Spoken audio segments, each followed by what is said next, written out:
In 8.4, we're going to talk about more proportionality theorems. And again, all these theorems are going to help us to use proportions, or going to teach us when to use proportions to solve for missing side lengths or pieces.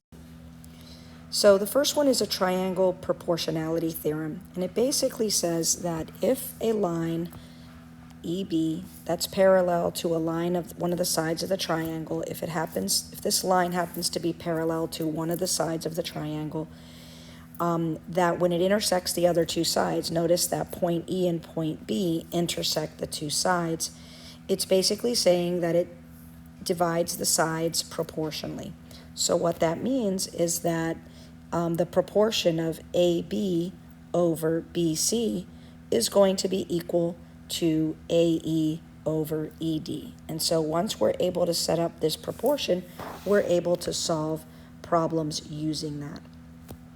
So let me give you an example of a problem. Let's say that we've got, this is 3 to 5, and this side over here is, let's say, 6, right?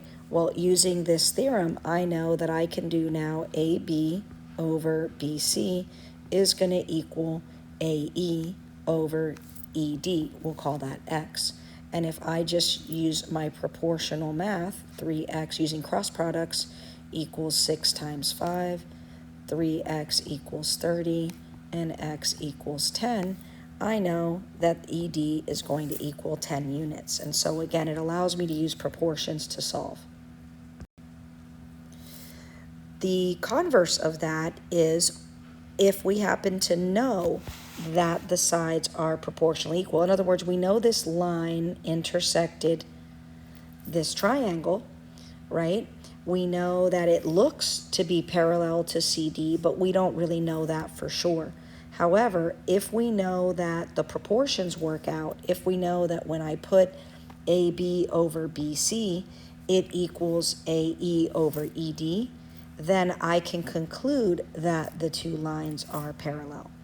And again, once I know lines are parallel, then I can find other things from that. For example, once I know those two lines are parallel, my sides can be viewed as transversals, which means these angles are corresponding and they would be congruent. And so again, there's a lot of other things that happen once I know two lines are parallel. So in this one, it's saying, okay, first of all, they're telling me the lines are parallel. And if they're parallel, then it means the proportion CD over DA is going to be congruent to CE, or is going to be proportionally equal to CE over EB. And so that's how I would set up my proportional statement, and I would do my math.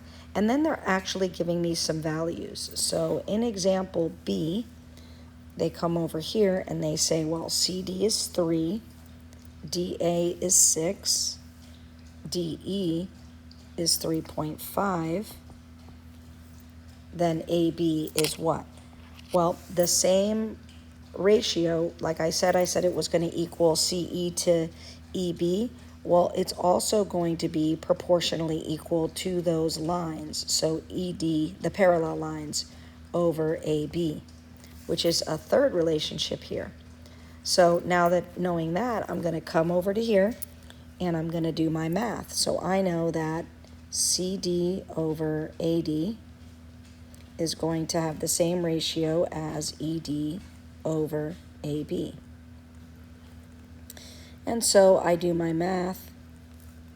3 times line or segment AB is going to equal 6 times 3.5. 3 times AB is going to equal 21. So I know that AB equals 7. So that's the first problem set. Now I'm going to keep going here, go to the second one. And in the second one, it says if CB is 12, so the whole side is 12, EB is 8, this piece is 8, CD is 6, this piece is 6, and DA equals what? So first of all, I'm going to just break it down. If BE is 8 and the whole side is 12, then I know this missing piece is 4. And so if I just do CE over EB, that's going to have the same proportional relationship as CD over DA. So CE is 4, EB is 8. It's going to have the same relationship as CD over AD. So 4x equals 48, so x equals 12. And so there's my answer. DA is x, which equals 12. So once again, we're able to use these proportions to do the math and to find the missing piece. This theorem here, 3 parallel lines theorem, basically says that if you have 3 parallel lines, these lines are all parallel to each other, and they intersect 2 transversals. This is one transversal, this is the other transversal. It says that they divide the transversals proportionally. So what that means is that, for example, from B to C, that's going to be, if I do the proportion of BC over CD, okay, so I do BC over CD here, that's going to have the same proportional relationship as AF over FE. And so again, I can find missing pieces. So in this problem, we're applying that theorem, and so let's try it. So they're telling us, notice we have our 3 parallel lines here, and they're cut by these transversals. And so that means, right, that C over D is going to have the same proportional relationship as A over B.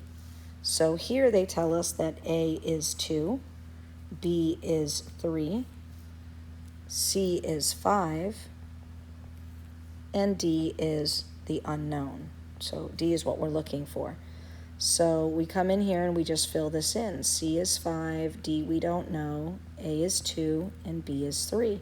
And we do the math. So we get 2D equals 15, which means D equals 7.5. That's how we solve that first problem. When we come to the second problem, we're going to plug in the new values. We've got A is 4, B is 8, C is 5, and then it wants to know what is C plus D. In other words, what's the whole side? Well, first of all, let me figure out what D is. So when I come over to here again, C is 5, D is unknown, A is 4, and B is 8. Now, I could have simplified 4/8 to a half and done the math that way, and I'm going to get that D is 10. That helps too. So if D is 10, then C plus D is going to equal 5 plus 10, or 15. And so that's my answer. Now, sometimes I know we set up the proportions here and we do all the cross products, but I also understand that sometimes you just see it, you know, like notice that 4 is half of 8, so it's like 4 times 2 is 8. So if this is 5, I know that this one's going to be 5 times 2, or 10. So with proportions, there's so much that you can do to solve these problems. The last theorem we're going to cover today is the triangle angle bisector theorem, and it basically says if you have this triangle and you have a ray that bisects an angle. Notice again the red ray, ray CD, bisects the angle. How do I know it bisects the angle? Because of these marks, right? The congruent marks. It basically tells me that it splits it into 2 equal angles. Well, once I know that that happens, I know that the opposite side of the triangle suddenly got also split into pieces, right? You got AD and you got DB. And so what happens is that those lengths are now proportional, and they're going to have the same proportion as the sides of the triangles, CA and CB. So in other words, AD over DB, this piece over this piece, is going to have the same proportional relationship as AC over CB. So here, when it says find x, we're in this kind of similar situation. Notice that we have a triangle. This ray here, or this line segment, has bisected it. So what that's telling me is that the proportion of 10 to whatever this side is going to be equal to 12 over 24, okay? And so again, I need to kind of figure out, well, what is this side here? Well, if the whole thing is x, then I can easily say that this piece here is x minus 10, right? Because, for example, let's say this was 15, right? If this piece here is 10, then this would be 5. So mathematically, that's how I would solve it. So I would just say x minus 10. So I know the ratio of 10 over x minus 10 is going to be the same as the ratio of 12 over 24. Now again, I can simplify this to a half, which will make my math a little easier, and then use cross products. So 2 times 10 equals 1 times x minus 10. So 20 equals x minus 10. And if I add 10 to both sides, I'm going to get x is 30.